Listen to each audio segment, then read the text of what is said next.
But in India you can do that. Prabhupada just push it with the tip of the stick just against the wall. He said, just do it. So there is one sportswear company has a slogan, just do it. Yes, we can say Krishna consciousness, just do it. Do it. But I think and I feel that maybe I want. Or do I want? I don't know. I have to think about it. That I feel. That I want. Well, then, thanks a lot. You'll never pick it up. Of course, Krishna himself is realistic. He goes, amongst those who just do it, that's amongst thousands, there's one. The rest will just think, feel, consider, and not do it.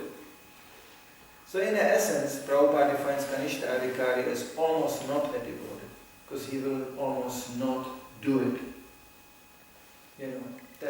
He will know, and he will maybe even preach how to do it, but he will not finally do it. It is to be exhibited by action. That's what Arjuna, therefore Krishna chose this really drastic circumstance. On the battlefield, kill your relatives. And finally the message of Bhagavad Gita is, just do it. It was the same point made by Krishna. Just do it. And then Arjuna says, okay, I will just do it. Then he was a pure devotee. So this is actually the lessons we are deriving from the Shastra, and this was the lesson Srila Prabhupada demonstrated himself. He just did it. Prabhupada said, I came here, nobody invited me. Nobody gave me facilities so I could preach in the West. I had nothing, not even the support of my godbrothers, nothing. I just did it.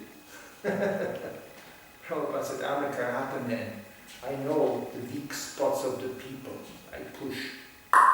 I just did it. And then because Prabhupada just did it, those pious at heart, and this is actually the only qualification, therefore you saw such a power coming out of this movement, because these first devotees, they had only one qualification. There was no Shastric knowledge, there was no pious background, there was no culture whatsoever. But they had one qualification which sparks the whole Krishna consciousness. They surrendered unconditionally. They didn't have any agenda what to do with Prabhupada or what to derive from him, what to expect from him. That's very nice. That happened later, when the movement grew, manifesting physical facilities, lots of money around, positions, you can control others, Then other kind of people entered. Kanishta Adhikari. So when you look at the problems we have, it's usually Kanishta versus Madhyam. That's generally what it is. Because Kanishta will turn Krishna consciousness into some kind of church. I met one really nice Kanishta before I even joined this movement. I was once in a small German town. I already chanted Hare Krishna. So I saw something about God. I was not so particular. I tried to even read the Bible, but I was shocked. I opened the Old Testament and it was just so bloody that I just closed it again. I said, this is a horror book. Where does Christian get this love, peace, Red Cross, Kijai? Read the Old Testament. And then he walked to this, and 10,000 got killed and swept and drowned, and earthquake and fire and Sodom and Gomorrah. It's like, it's really weapons of mass destruction everywhere.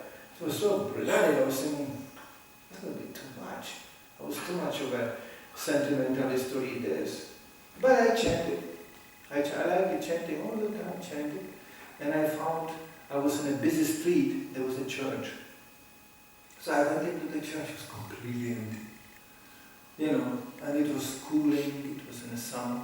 So I just chanted in the church. And suddenly somebody just grabbed me from behind. Bam! Really powerfully. Lifted me up and he said, we don't want to hear this crap here. And he dragged me behind to the main door, threw me out and locked the door. I could hear the lock. That was the priest, main priest in the church. So I was thinking, okay, this is the end of my Christianity. That's it. Okay, no Bible, no church. That's it. So this kind of mentality, my church, my thing, nothing else. That's the reason why people actually, one of the reasons they're attracted to Krishna consciousness, because we are the most open ones from everybody. Most heavy ones too. But we can welcome, please come in. Like Prabhupada, he preached in a shopping window, in a shop. Yes, come in, he will smash you, don't worry. Come in. You want to say something? Yeah, but here. You have something more to say? Well, I saw that, I felt something else more to say. We don't throw people out. We welcome them to smash them. Yeah. Don't overdo it. I was raised in a smashing spirit. And I have to say, those who survived, it was good. But not everybody survived. The smashing has to be there, but tempered to the ability otherwise you treat people like flies.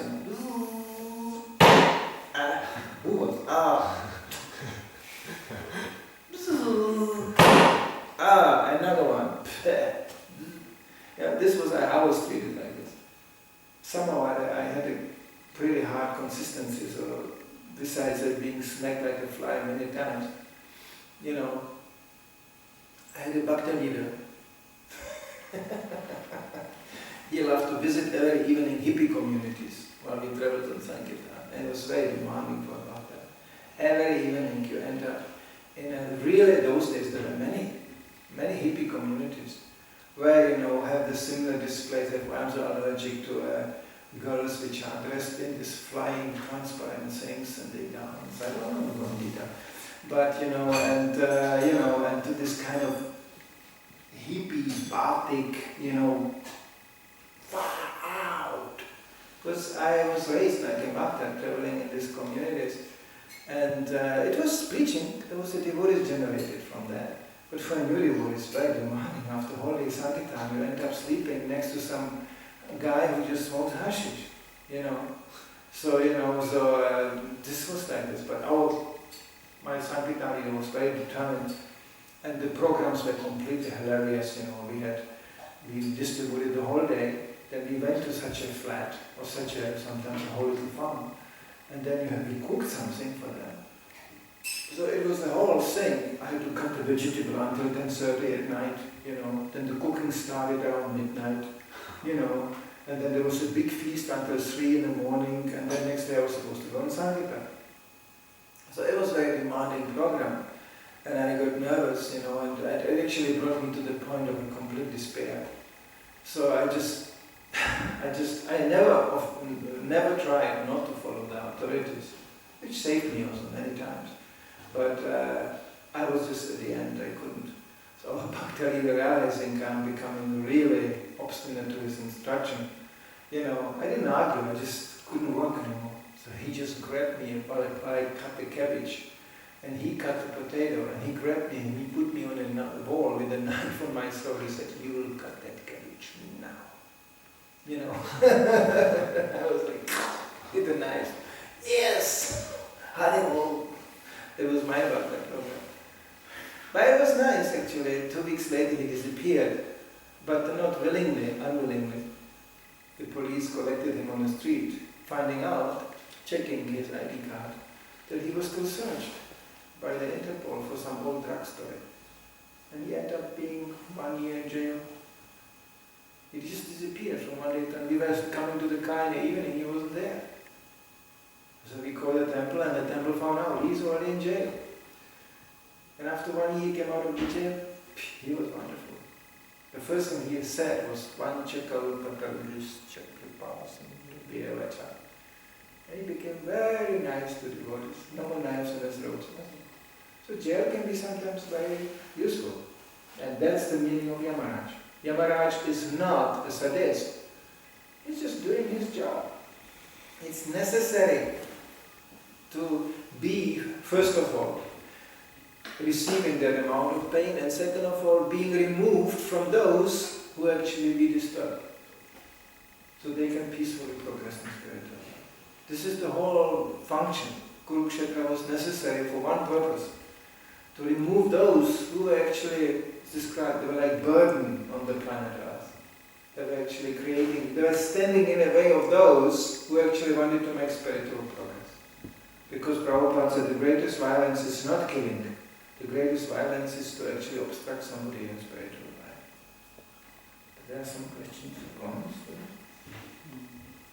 About these religionists, is it any religious person he means, or is it the scholars who are religious? Any religionists, well, he mainly, Prabhupada related mainly to the representatives of the church, or those who are clearly identifying themselves, not those who sympathize with some church or who try sometimes piously to, be affiliated with it. It's most of in every church you find the pious ones, and then you find the ideologists, the hardcore guys. That's every way you go. And usually we have no problem with the sympathizers. Even Prabhupada said you should not preach to somebody who claims already to have something. They will just, Vedanta Maharaj gave only a nice analysis. He said if you preach to a devoted Christian, either he becomes extremely offensive by immediately blasting you and Prabhupada and Krishna, and, so you provoke that offense. Or he starts to take seriously what you are saying. But that will be manifested by losing faith into his leaders and into his church. But he's not strong enough to pick up the process of Krishna consciousness. Maybe he becomes even atheist. So what did you achieve? Either an offense, or you made him to an atheist. So therefore Prabhupada said, don't preach to people like this. Yes. I follow Jesus. Yes. Okay. Depends on the situation, depends on the person. Nowadays it's very popular. That became by the turn king by the Polish Pope. He started with that, to apologize. Finally, after hundreds of years of the atrocities being committed in the name of church, he started to apologize. Maybe we killed a little bit too many people, and maybe we should be nice maybe to the others who are not Christians. So, very revolutionary. And that's not the mood. I know from Germany that interfaith, discussions, and there's a whole new generation of priests who are so confused, they cannot even represent Christianity. They don't even started in the 60s actually. I used to stay every night in a priest house on Sankirtan for 2 years. So we get the inside view how these priests are living, both Protestant and Catholic. Especially the Protestant ones, they were just hippies. They had libraries, Mao Zedong and Karl Marx and they were just reading all that stuff. And why not Bhagavad Gita? It's also good.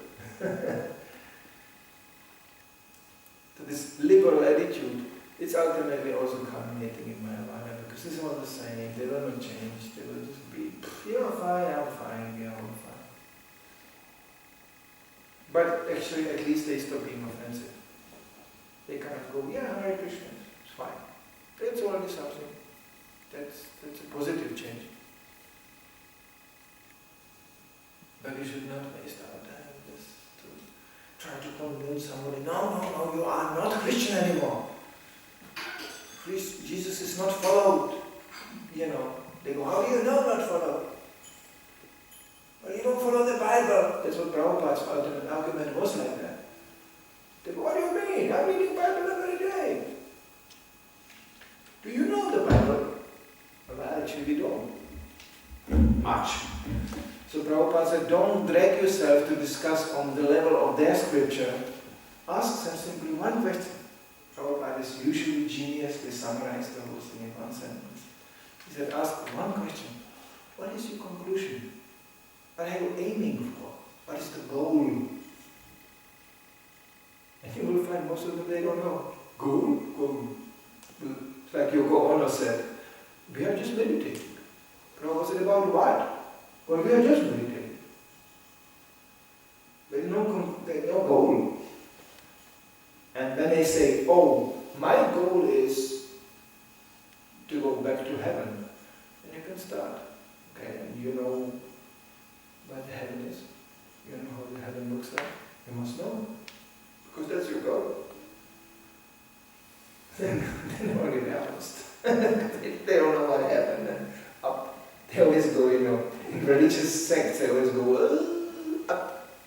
What up? Where up? To what? What up? At least they go there, they don't go like this, because that means hell. But they go up. Well, up what? We can tell you what up is, we can tell you what's there, we can tell you what happens in heaven, and we can tell you what happens in the spiritual world. Then we can say we're going to go. You can't even define your goal. You stand in a train station and you go, I'm going to somewhere. I'm going gone. Where? I don't know. There's a train coming. I'm going. Where? I go to Calcutta. Really? You know the place? No. You know where it is? No. You know how big it is? No. Then where are you going? What about if it's not Calcutta, if it's something else? But that's why they too much rationality. They freak out. They feel offended. One has to be very sensitive. Yeah, it's just this thing about Kanishta and Manidhara. There's different. There's a big difference, of course, but we are like an institutional religion. It is an institution. It's run like that. But that's not really what Prabhupada said. Not so much. No. But my question was that actually, when you speak about organization, it serves only the purpose to spread Krishna consciousness. It's only for preaching purposes. Yeah. Otherwise, it's no use of organization.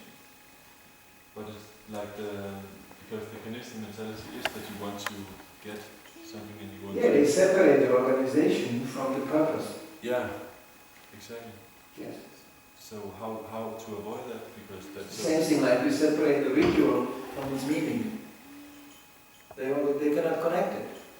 Simply not so much praying. They are satisfied with the ritual, they are satisfied with the institutional things, but they don't understand the purpose. There's a purpose to it.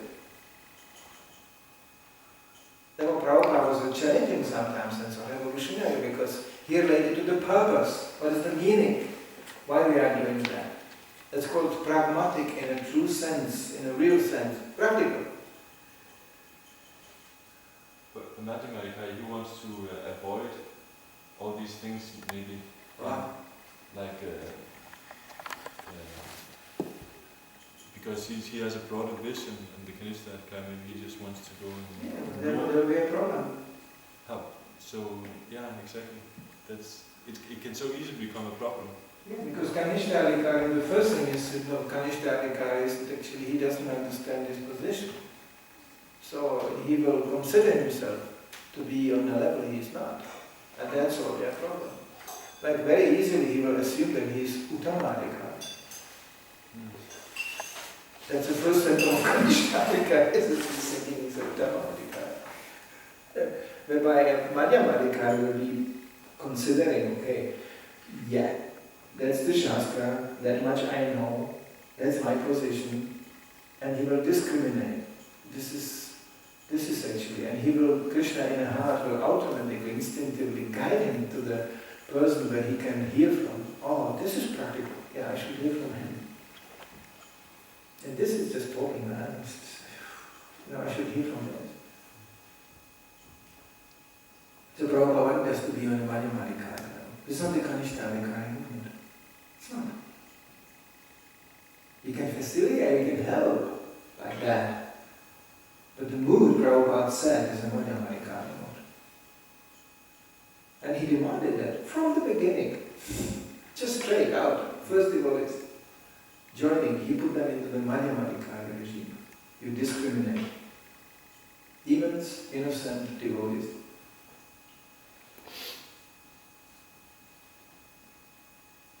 And preferably you learn to discriminate.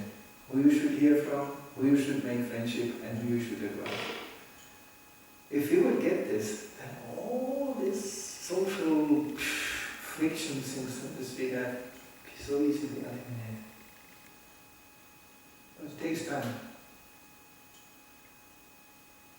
And if Zuni Kanishta comes, this is really about this one. I would like to meet the gentleman. He must be really, I would put him in a glass box and exhibit him in a museum of Kanishta Adhikaras. You know, the Maha Ugram Kanishta. You know, but he told you, you're not even qualified. What did he say? You're not even No. Oh, it's about that. I said, you're not ready for me yet. You are not ready for me. That's a typical Kanishta.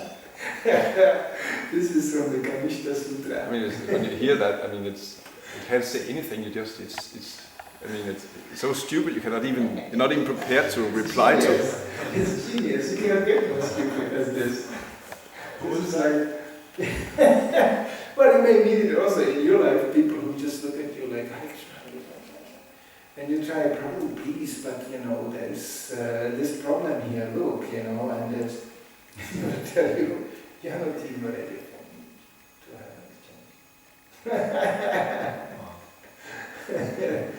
It's Hitler speaking or Stalin or something like this. But these people are empowered. This guy is empowered by nothing. Usually they hang on some social welfare and try to scrape some food, you know, and some dope, you know. Anyway, it's very genius. It's kind of when stupidity becomes so distinct, you know, so wonderful, then you can start to laugh, just, you know, this is empowered, he's really empowered. Prabhupada had a simple analysis for that, no brain, simply cow dung. You know? If you would open it here, it just stinks, you know. You know? But people actually, when they say such a thing, often they don't really mean it. They just defend themselves. So they're afraid you will discover how stupid they are. Because they have sense, you know. They think, you know, I have nothing to say. So just to say something, he will say such a thing. Yeah, not ready for me. And there was somebody walking in here and he said, this is one of my advices, don't you see? Just one of my advices.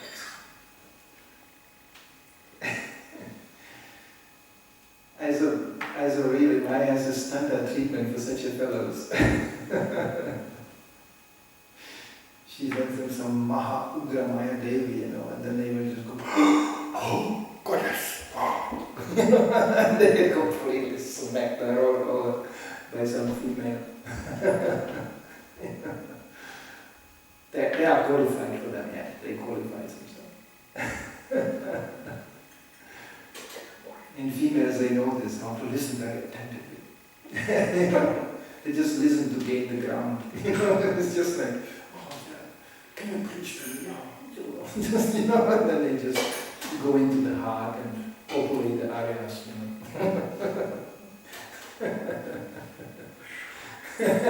They can be very philosophically interested.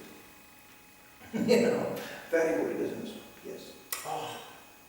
Can you quote this? We are not this body. Very interesting. Can you show me how we are not this body? Can you more describe how we are not that body? What kind of body we are not? Which part of the body we are not? You know, by the time you are finished with the lecture, she is pregnant and you are finished. Material nature is so simple, you know, it's so nicely designed. It just goes like, ooh, boring. Boring ultimately. Stupidity is boring. It's the same one. Sometimes, you know, like this is really genius, you know. But you know, if I would really be more, surrendering to my Czech genes, I would really make a lexicon of stupidity. You know, this is like, you know, But this is Czech conditioning. They always like to work on the negative side all the time. They say, where's the sick part? Come on. Something sick. Even one of the previous Czech presidents of the country, he said, this is a nation with a bad hangover, like after a party, everybody has this is exactly the mood. To generate something optimistic, it's very difficult. They said, no, there's another nation who likes it, but in another packaging, it's finished. Finland, they like this. It's suffering. The best thing is harakiri, Japanese and Finnish, they are very simple. They are very similar. They think that was a good party. They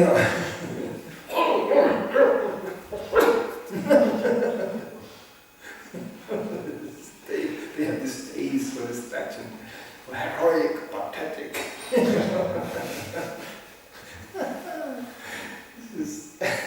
It's so funny. When you look into the conditioning of the individual souls, how they flock together in the party mentality. This whole material world is just such a display of different misconceptions. It's perfect. See, that's the reason why we are here. When you come to something real, you have to go to Prabhupada. Because for real, every move, every gesture, every word was for real. It was so fascinating to meet somebody who has no need of any pretense, completely free of any defense of false ego or fear of being exposed or whatever. Far more, Prabhupada was so much. To see a soul in its purity like this is ultimately fascinating, because we all want that. We want something real, not this false displays, and this, you are not qualified to, you are not in my league, What league? We are all dying. We are dying league. We are dying class of people. It's like prisoners, exchanging lipsticks.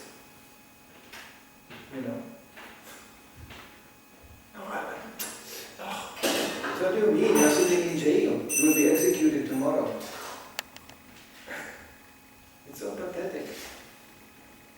It's like Ludwig XIV. He wrote at the day of the execution, he wrote, it's a boring day. Nothing happened. And they cut off his head. And his wife, Maria Antoinette, I think that was her name, she was complaining that the hair maker, they had this fancy hair arrangements. They never washed their hair, they just rearranged it. So it came too late today. And they cut the whole head, including the hair. That's how in illusion this monarchy was. They're completely living in their own world. So we are like that. Everybody has their own world, and thinking about so many things. And at the end, life comes, goes. That's it.